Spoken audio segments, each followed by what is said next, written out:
Thank you, everyone. Wang Jie here, and it's an honor to speak here and presenting my paper. So thank you for the intro. My work primarily is in classical music, meaning concert music. So what I do is I work with musicians who are classically trained instrumentalists and vocalists. So I want to make sure that we define what I do as composition very much in the acoustic world. So that's where I'll begin. So my talk is titled, Why Composers Should Read Langer to Understand Extraordinary Artistic Creativity.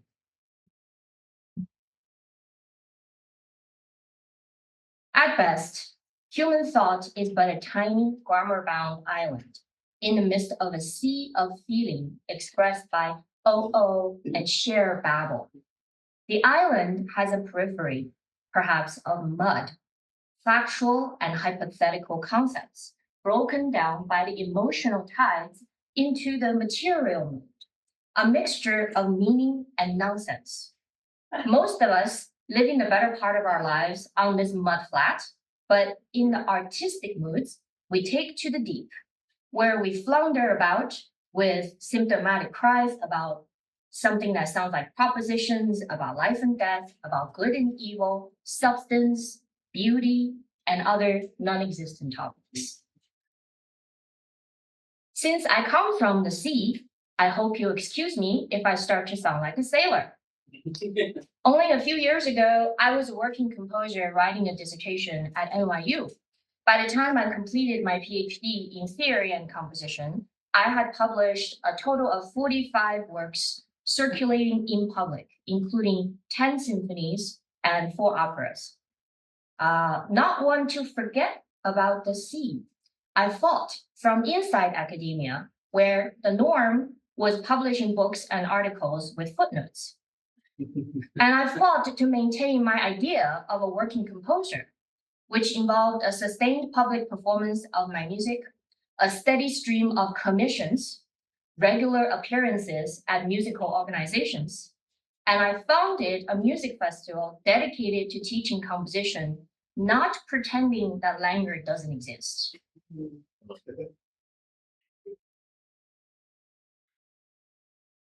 This paper represents an iceberg tip worth of my latest thinking on why Langer must be taught among the philosophical frameworks that oxygenize a successful composition curriculum.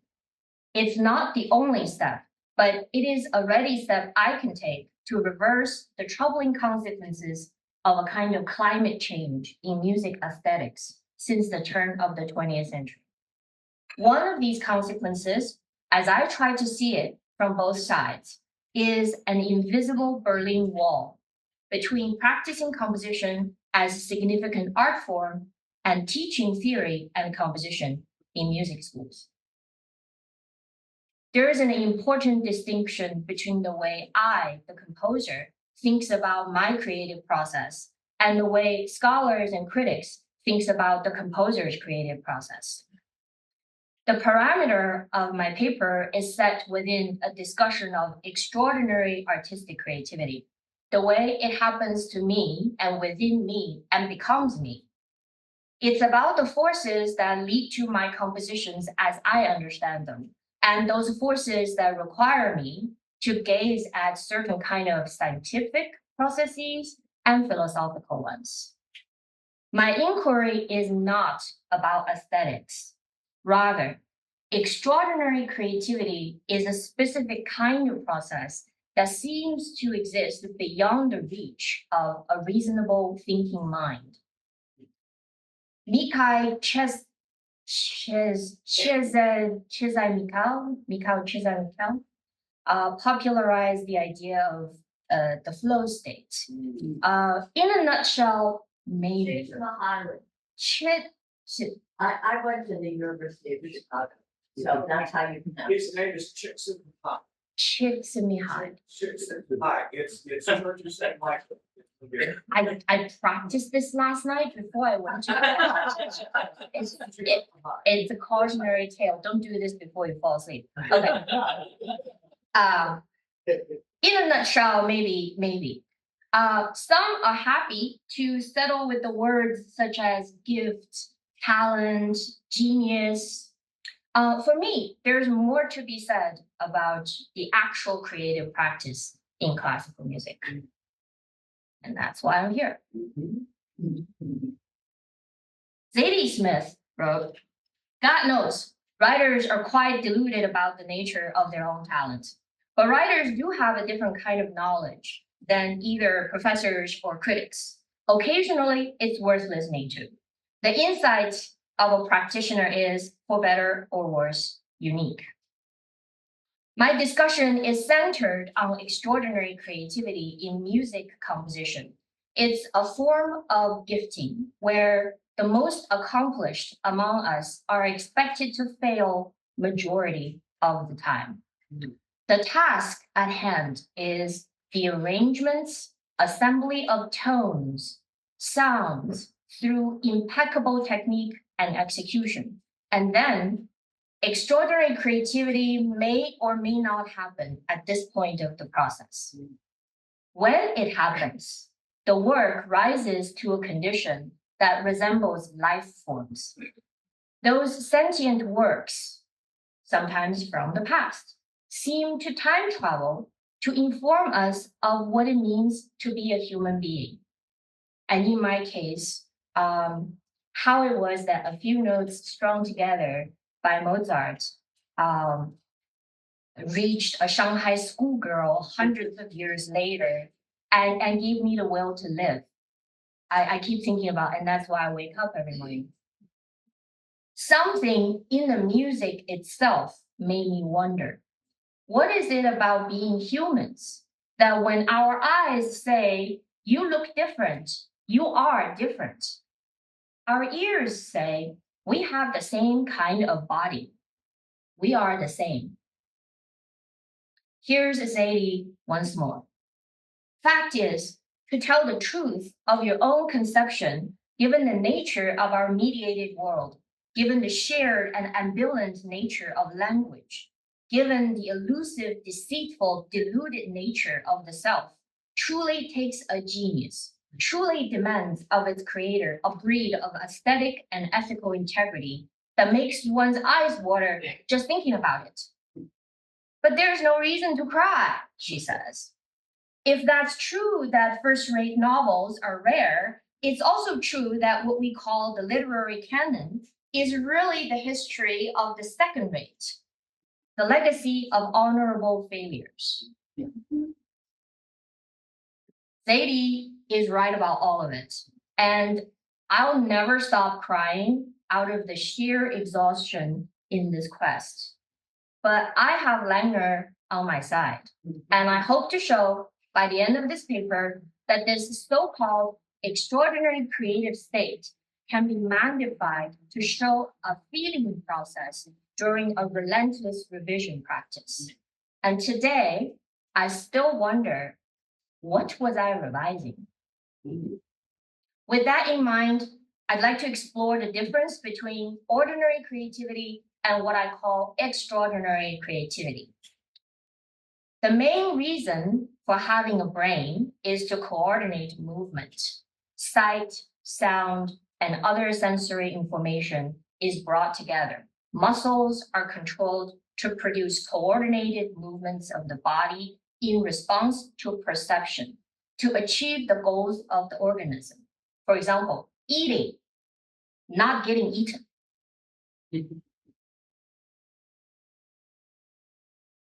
The brain is a self-organizing system. Currently, it's defined as a system that is created from components that can spontaneously reorganize themselves to create something new without the influence from the external force or executive plan.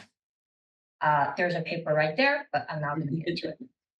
Drawing on the brain's capacity to act as a self-organizing system is an excellent example of the human's capacity for the so-called ordinary creativity.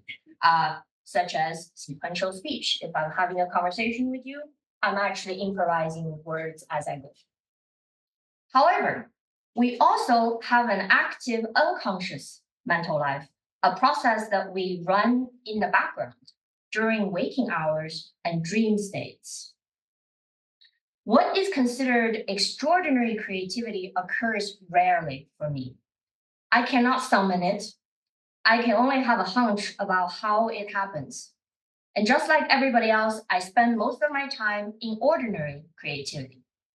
I use the multiple nodes in my brain's language circuits as I speak, much like improvisation. And I would even go on to say that nearly all of my compositional process feels like laboring in this ordinary mode. I engage this nonlinear dynamic memory that I have, intuitions, and I recount personal experiences and whatnot. I improvise as I go. And then, every once in a while, out of nowhere, everything in the universe makes sense to me in astonishing clarity, beauty, grace, and ease.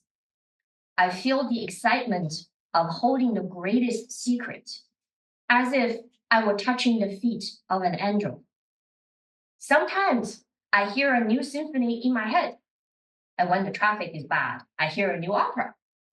They flash by in a split second, complete with detailed orchestration schemes, narrative arcs, real beginnings and endings, and several solutions to the climax. In my dissertation, I report one of these moments in vivid detail. It was the missing link to the completion of my composition. An excerpt you will hear shortly. I almost was going to give it up and return the commission money. I can't finish it. By the way, there's no way that I can guarantee when I start a piece that I'm able to finish it. Even after having been doing this for 40 years, this is still a question. It happened when it happened. It's qualitatively different from the neural process that is ordinary creativity. Here's Nancy Andreessen. If this hypothesis is correct, the hypothesis of the extraordinary creativity, the underlying neural processes of extraordinary creativity are distinct. They process by tapping into the unconscious in ways that processors of ordinary creativity alone are usually unable to do. Neurally, they may have enriched connectivity, they meaning the creators, they may have enriched connectivity between their various association cortex, or they may even have different kinds of connectivity. Put simply, they're gifted with unusual brains that permit them to see and think in ways that are not accessible to ordinary mortals. This capacity is both a blessing and a curse. And I'll talk a little bit about this body, which is, I think, unique. My experience confirms Andreessen's hypothesis that when extraordinary creativity is a neural mode, it rises from that over the precipice called unconscious. Mine bubbles up in big chunks as well as in crowds. And sometimes I can almost hear a click as if those sparks of idea bubbles dance and copulate. And I go, aha, this has to be it. Nothing else will work as good as this. But I'm not hearing these words in my mind. I'm feeling a feeling that is so specific, precise, and perfect, and beautiful. It cannot be any other feeling in the moment I'm feeling it. And it's the only feeling that matters to me as I live and breathe this moment. Well, that's all nice and phantasmagorical, like riding the unicorn. How does one bring that down to earth for the mortal ears to hear? And we might think of unconscious mental activity as disordered thought, because they tend not to be linear and ordered in the way that a string of letters arrange to form a word. So prior to composition, musical notes are disordered sounds. They are parts of a self-organizing system. Left on their own, they are unorganized. In my experiences, both as a composer and as a mentor, there aren't too many options how to go about this situation. If you start thinking, you start producing discursiveness. Even the manuscript paper that we use as composers suggests reading and writing from left to right, just like language. If you stop thinking and then the whole situation goes out of control, and you could hit one of those so-called writer's block. Despite of this, the composer puts tens and thousands of notes together, note by note, bar by bar, hoping for that heart to start moving. To give you a rough idea, and this is the first page of one of my recent symphonies, Flying on the Scaly Backs of Our Mountains. It's scored for full modern orchestra. So there are a total of 27,786 notes. A total of, this is close to 80 pages of symphonic writing. And all these notes are annotated with, there's an additional 800 grace notes accompanied by about 9,000 rests grouped into tuplets and expression marks. There are thousands of expression marks. 312 technique text specifications of how to play. 57 time signature changes, how the counting changes, and 38 clef changes. These are just a small sample of all the decisions, so-called decisions, that goes into creating a piece of a symphony. And all of this is only 11 minutes long, just 11 minutes of music.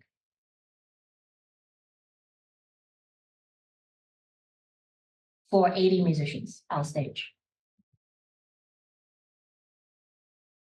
Most of the time, the heart fails to beat because the individual composer in those moments, the composer as person is performing a creative task on the composer as instrument. And this instrument is the total sum of this composer's inner storage, drawing from musical influences, instrumental proficiency, this is a big one, musicianship, life experiences, and a bank of artistic materials, to name just a few of its necessary conditions. That's just a tip of the iceberg of the necessary conditions. And each composer individually is different. Yeah. Let's say all of these conditions are met. Now, the composer as person must find in his or her moral fiber to deliver the truth of his own conception and possess the mastery to say it with aesthetic integrity. That's what Zadie was talking about and why we fail most of the time. What kind of instrument the composer has cultivated over time, over something like 10,000 hours of public practicing hours, either multiplies or limits the bar-to-bar options the composer can conceive in every given moment. Okay, we're constantly faced with the dread of the blank page, the next bar. You can make it into anything. Why do you make it this way? Right? Just the thought of that is enough to paralyze most composers, if they have a musical conscience, that is. For example, no matter how many A's a composer gets from theory exams, they're all written and reading exams, by the way.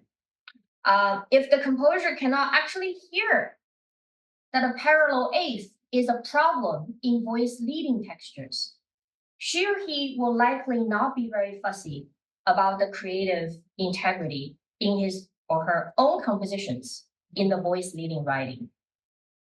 When a composer is also trained as a performing instrumentalist at the highest level, we're talking about this composer is well, I used to perform too. So at the public performing professional level, he or she is more likely to access pre-20th century music from a somatic place due to the simple fact that professional instrumentalists at this moment in history acquires proficiency through a step-by-step virtuosity training that is a 19th century product.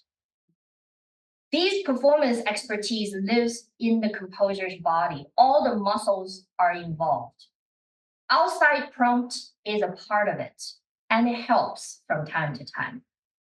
But the brain's native mode to self-organize, to produce this illusion that I have the free will to make these decisions is just that, an illusion.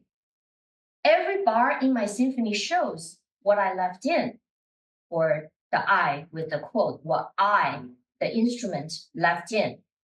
But it's not the 55 other possibilities that I've left out, or I decided not to put in.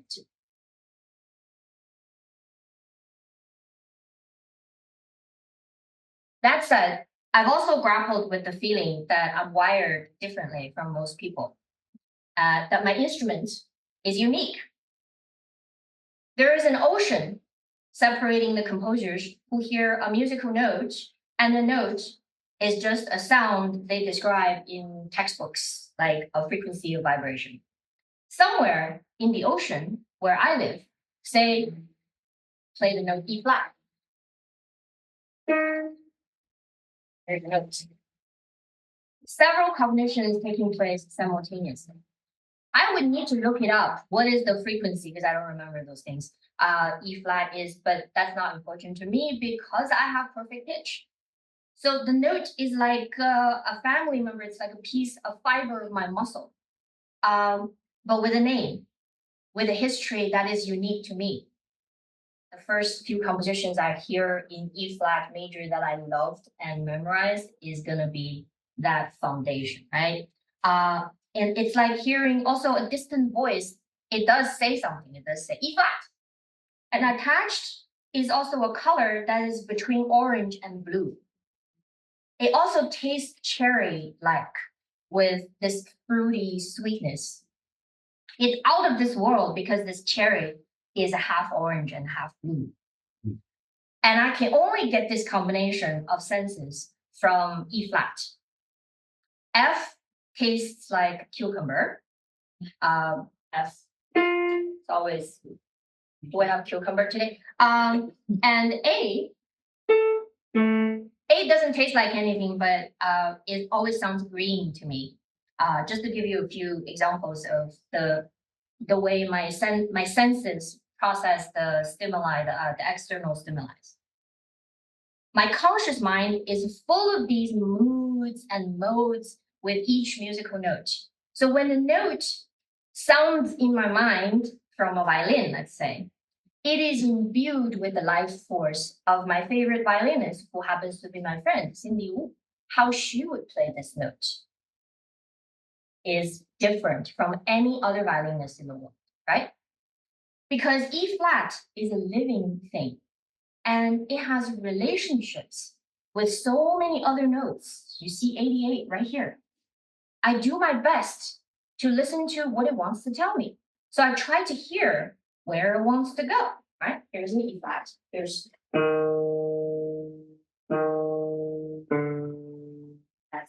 that's going down.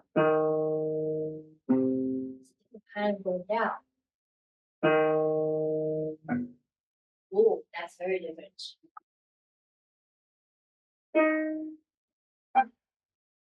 Every time it does something, it might go up, it might go down. Sounds very different from. There's a little bit of hesitation there. A bit more assurance, maybe. And so these are some of the things that I want to hear. If you walk away from the microphone again, take this with you, because otherwise they can. You must be doing a great job. Sorry. So I want to follow where this note wants to tell me, of where actually, what this note wants to tell me is where something, a being, not me, this being in my body wants to lead me somewhere. I wonder what wants to show me about this very moment, right? This thing. And is it a feeling that I can relate to? Now, most of the time, I'm going to reject it, as you'll find out in a few minutes. Since musical notes live in the currents of my feelings, and they're kept in motion because I'm alive, I'm moving with the currents of my feelings. If I'm able to be vulnerable, honest in my writing, I pray on that day, I have the technique to create the interface between mind and the listeners. And that is feeling to feeling, human to human, maybe even heart to heart. To make the ocean home, this invisible technique is a good composer's lifeline. You've got to have the techniques whenever you need them, and you must control them effortlessly. Artistic practice can be a merciless business. Most composers, for all kinds of reasons, fail to obtain the necessary skills. And the techniques that eventually enable me to produce a few pieces where the music seemed to have embodied feelings is a process where discursive words and thoughts stay as far away as possible without disappearing, so that I can feel the message of the symbols without those distractions. And I worked very hard. I didn't just get there, or I read Langer and then I get there. No, I worked very hard for a very long time to try to get there somehow. And I'm still stumbling along. So here's an example of this process. I don't know if anybody is going to hear this on the Zoom. Pause. Ooh.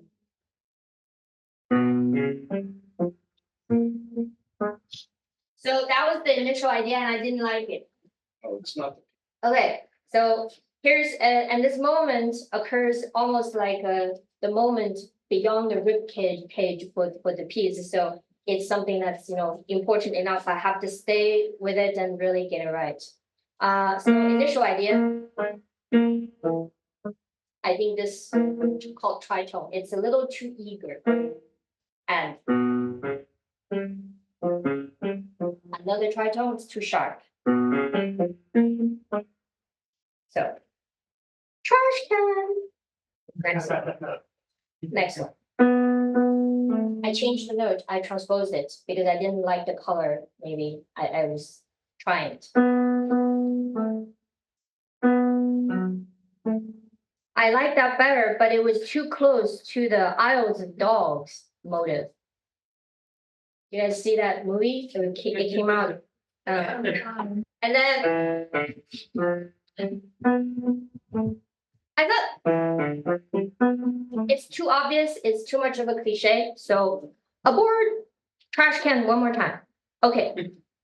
Third version.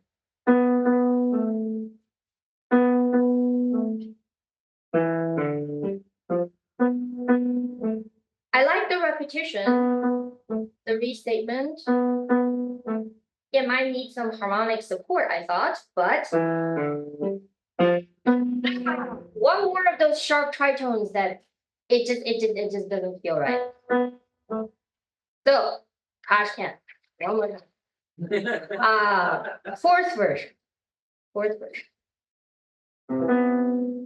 This is for classical guitar, by the way. I'm trying to fake it on piano. This is acceptable. Not sure. It's so cliche. And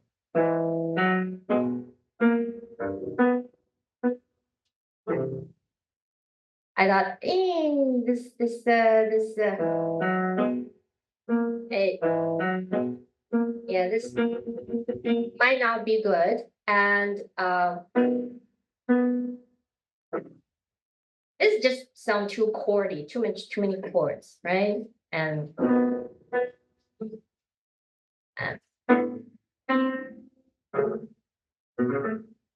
I'll play up here just because this piano. This is the right feeling for the harmonic landing. And this has potential here. So I kept.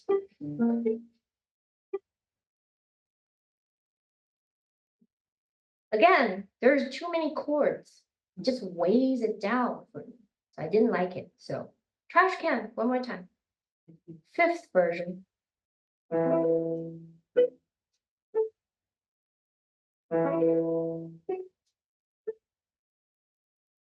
The melancholy is too early, I thought. Showed my hand too early.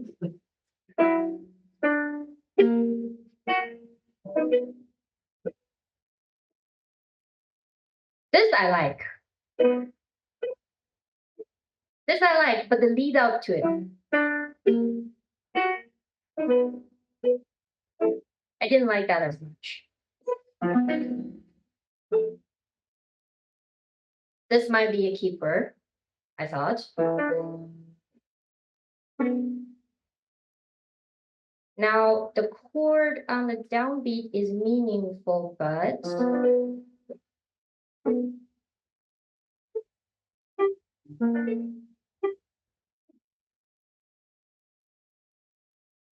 then the last phrase, I didn't feel like it earned it. So something still is not delivering. It's still not quite there, still not quite there. Okay, one more time. All right, so I'll present the final version of it with the actual guitarist who did the world premiere at Carnegie Hall in 2018. So eventually I settled on this. I put it back into the other note, actually. This is after I skipped many versions. Again, so the feeling that the final version that I was able to be sort of happy with is, first, there's curiosity. I found a way to express curiosity. And then the curiosity is approved by some kind of character, is approved. And then I give it a little heartbeat just to move the notes along a little bit.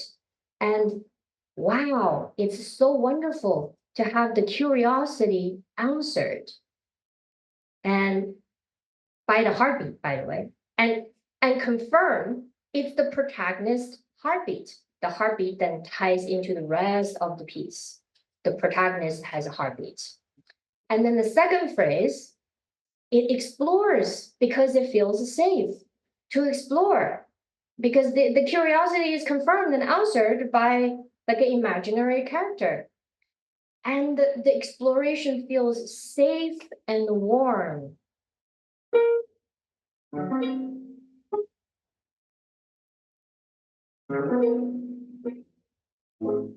Safe and warm.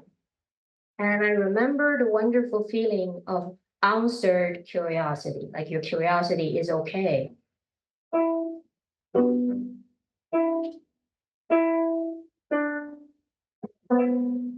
And the feeling of home, it's a satisfaction, it's stable. And as you can hear, like most of the chords are gone. So, so this phrase eventually became this. Here's TY, I hope it works.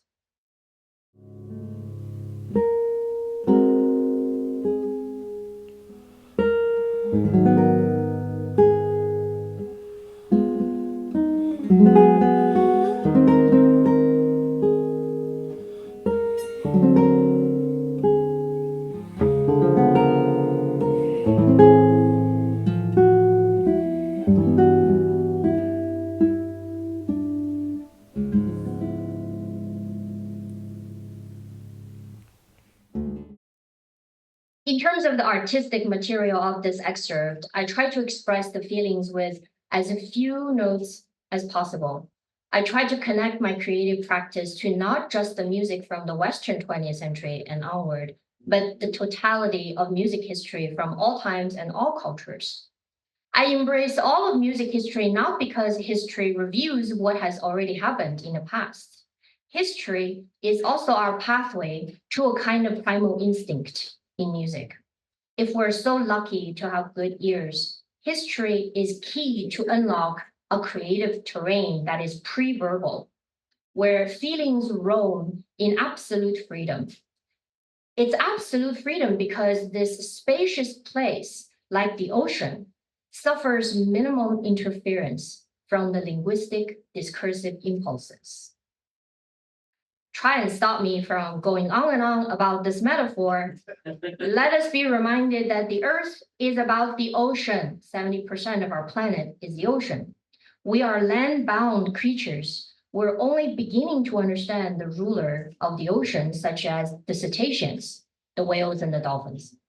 And these close cousins of our species are 50 million years ahead of Homo sapiens in their evolutionary path. They not only have the largest brain in the known universe, they also have evolved a specific emotional brain that we don't have yet. They communicate, guess what? They communicate by singing and clicking rhythms and have a relationship with time and timing that we don't yet understand. We haven't the faintest idea about their culture or what they're saying to one another, and how their sounds travel 13,000 miles in the ocean, reaching coast to coast. But we share this instinct in music. Here is a whale call. It's a random sample of a whale call from Monterey Bay by humpback whales.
That's just a small excerpt, and they have these elaborate compositions that last an hour or two at a time. When the equipment, our meek little human equipment are able to capture. And the front page of my slide is a singing. It's a humpback whale performing a concert across the ocean to millions of other whales. That's what they look like when they're singing these concerts. And we have a Johann Sebastian Bach, a piece called Invention. Invention just means it's a instrumental piece that explores two horizontal lines of voices. So here's how it goes.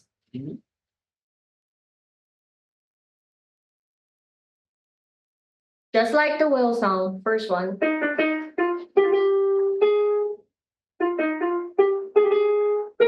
You have a statement and then a restatement, and then something a little bit different.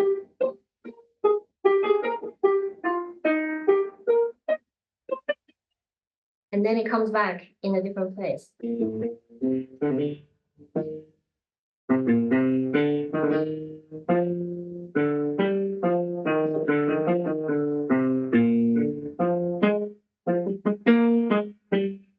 Back again in a different place, but this time a little bit different in the tone, in the feeling.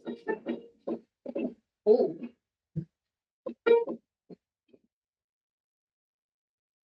Again, different. This is the third statement of the combinatorial phrases, and the third time when the combinatorial phrase come back, it's also a little bit different. And here's just the first part. I'll play with the both hands.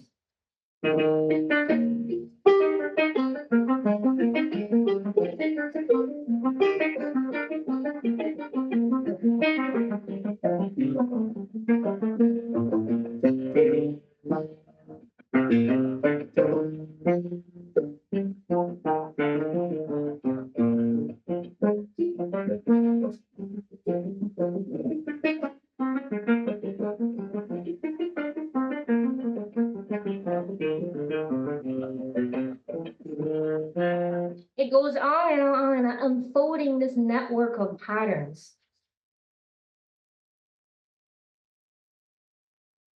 And as you can see from my slide, it looks almost as just a perfect echo to just this random whale song from Monterey Bay. This is the statement, restatement, and then something different. Statement, this is the micro elements. Restatement, something different. And then this forms, again, another block of material. Statement, and then something different. The bigger network. So it's like a Russian doll, and this is sort of a perfect way to illustrate that music is not from left to right. It kind of goes from somewhere to everywhere if it's done in the symbolic way. It's absolutely not like alphabets, not like letters.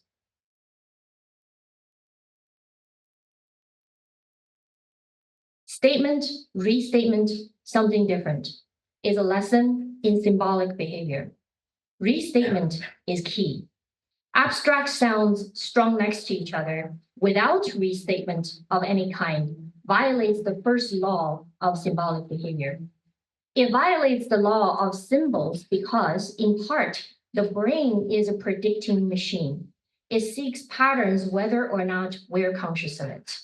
And here, I'm not talking about sophomore students who are overcoming ignorance of this knowledge. This is a vast majority of the new music since 20th century, from Pulitzer awardees to the grandfathers of modernism. Unfamiliar sounds, as if they're alphabets strung together to produce a word in the dictionary, they don't automatically produce meaningful music. They produce discursiveness. Langer said, if music is a language at all, it is one without a dictionary. Discursiveness is a long way from artistic import in music.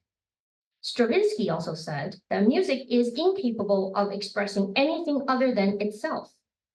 I understand this to mean that music must be recognized first and foremost as organized symbols. All good composers know that one cannot think our way through a composition problem. It is through feeling and relentless training that I'm occasionally able to map this all-provoking landscape of musical imagination. Here, I have to clarify the nature of this feeling that I work with. How does one's personal feelings transform sounds into music that seems to embody feelings and endure? For creativity to take place, I must possess the mental power and the skills to position myself at the intersection of known perceptions. For example, what I know of all the other perceptions that are not my individualistic perceptions. One of the most important aspects from this excerpt you just heard from my guitar piece is that these inner networks of feelings are both feelings from my life experiences. That's sure enough. I didn't have good enough parents, whatever. But they're also imagined feelings. It's not artificial. It's fictional, and that's different. Fiction is different from artificial. And this feeling also emerges empathetically from the total sum of my experiences, either my own experiences or my experiences with others, or that I deduce from others sharing their life with me. I might develop feelings about external signals, but those are often distractions in the creative process. Melancholy music doesn't necessarily equate a melancholy composer was behind it, and vice versa. Actually, quite the opposite. If I'm feeling not good mentally, I don't work. When I work, it's first thing in the morning when I have a blank canvas, when I'm most fresh and most clear-minded. Langer points out, as surely as some experience of real life must inspire art, it must be entirely transformed in the work itself. Even the personality called I in an autobiography must be a creature of the story and not the model himself. There is, of course, a great deal of poetry in our literary heritage that is ruined by unimaginative report of emotion. I clarify that Langer's transformation is a feature of life forms. A lump of lead can be transformed into boxes of pencils through a mechanical process. The creative process is creative because the condition for such transformations are fertile. Therefore, it's responsive to the changes in the environment, as if a fermentation process, and it never goes as planned because time and circumstances change all the time. We never step foot in the same river, right? I've also written about it previously in an essay as a maternal process. Fertile means biology that is embryo, pregnancy, and the messy and traumatic event that is birthing. Birthing also leads to stillborns. Let's not forget that. Perhaps that's why certain category of artworks seem alive and organic. Assuming I'm not alone in feeling this, these artworks lead their viewers to believe that they contain feelings, but they're not organisms with biological functions. And to reiterate a previous point, musical tones are not sound specimens to me.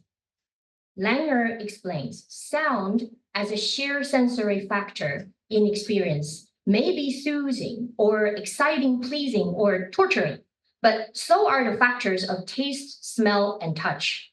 Selecting and exploiting such somatic influences is self-indulgence and a very different thing from art.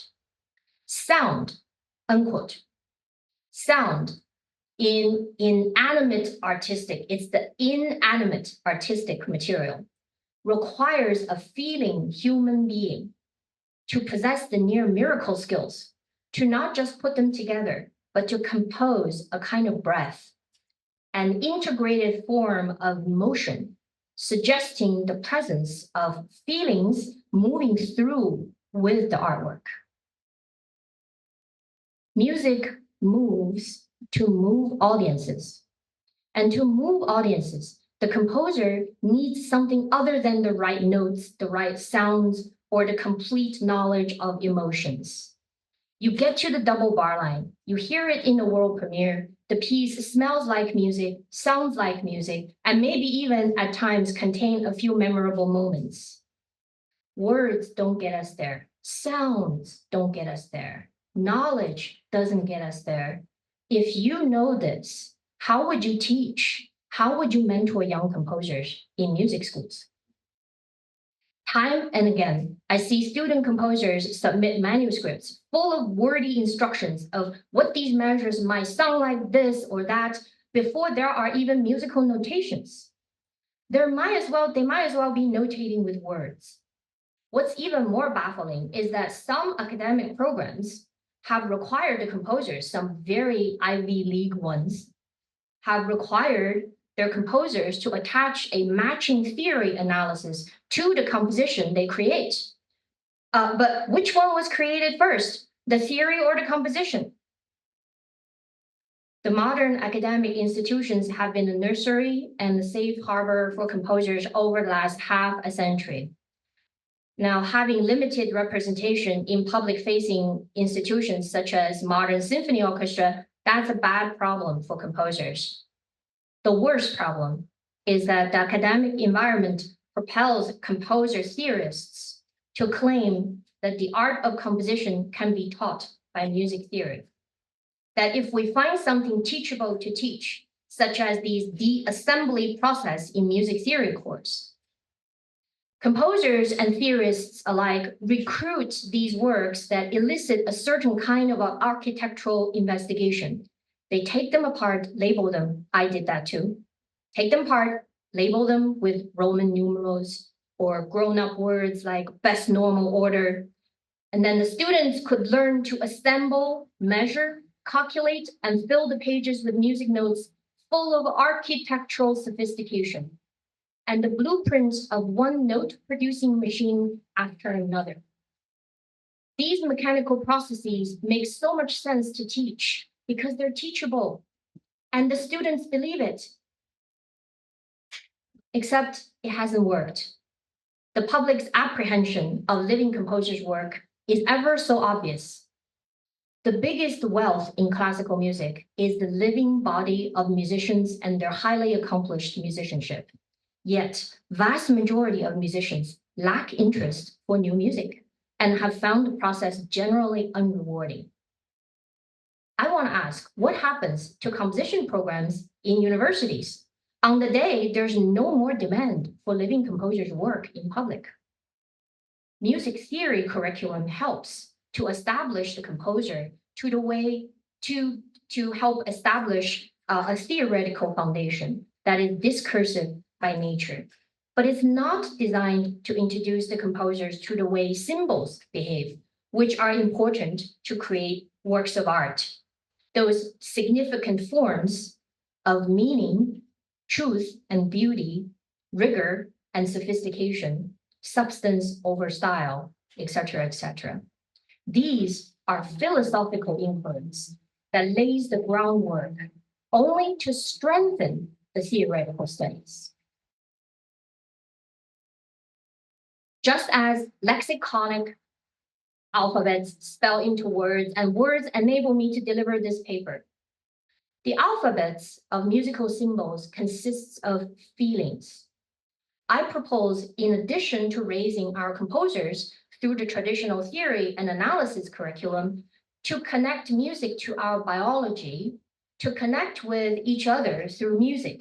One small step would be to help composers establish a bank of musical feelings, unlike casual listening, embody these feelings like internalizing English vocabulary. This journey requires Langer.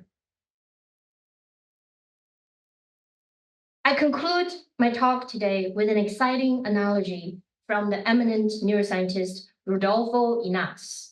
During an interview with the Discovery magazine, he had this to say about the character of our brain. I suppose one simple explanation is that brain function is a little bit like music. Music has time, pitch, and so on. If I look inside your head, I find very much the same properties. As a child, I was completely in love with Stravinsky and Bach. I was amazed when my family told me these composers were Russian or German. I wouldn't be able to understand what they spoke, but I could immediately understand their music. Music also tells you how to move with dance. Maybe music is a built-in language, a type of machine language for the brain. To Langer, the theory of music is a point of departure for her theory of art. At this moment, it's unclear to me how composers can be useful to philosophy. With Langer, more composers now have the philosophical passport to venture out to the sea. Writers and scholars are terribly important to composers, not to put pressure and responsibility on you guys. Composers must read Langer because creatures of the sea must greet graciously those who walk the desert to reach the sea, in order to meet us there. Thank you.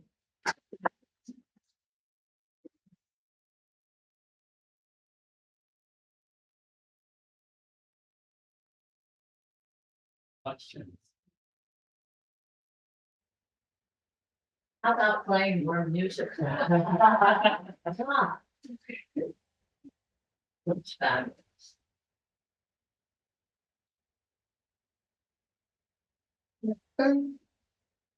It's, thanks very much. Amazing. If Lena had been here, I think she would be absolutely thrilled to listen to you. Because she loves to listen to artists and composers and really take in what they said in their language. Now, interestingly, according to Leslie Weir, she herself said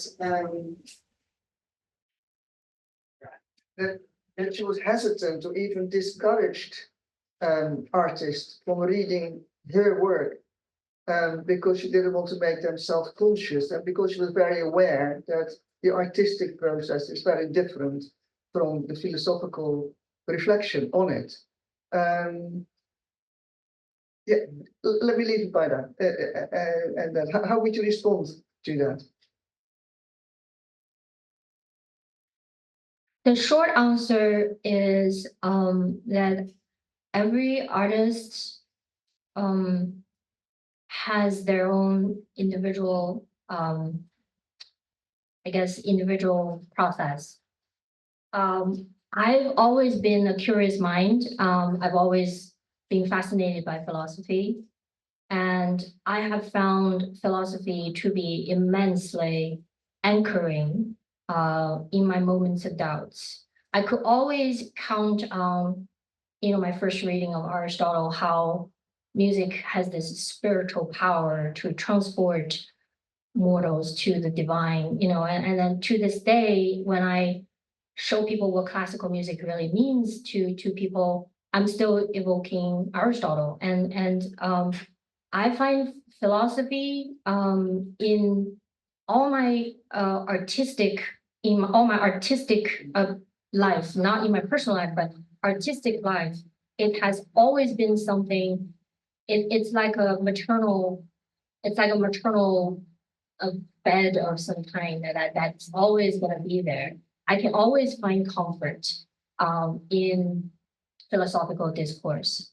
But that's me. And I think some composers who are indeed a little less secure in their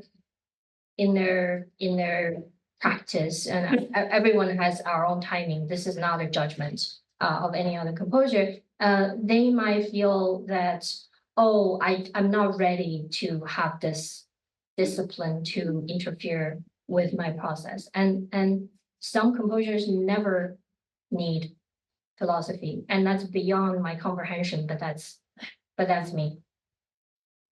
I know we have some more questions here, but we'll take some time to dialogue here. We'll do a little bit of a break, so feel free to chat. We're going to resume at 11:30.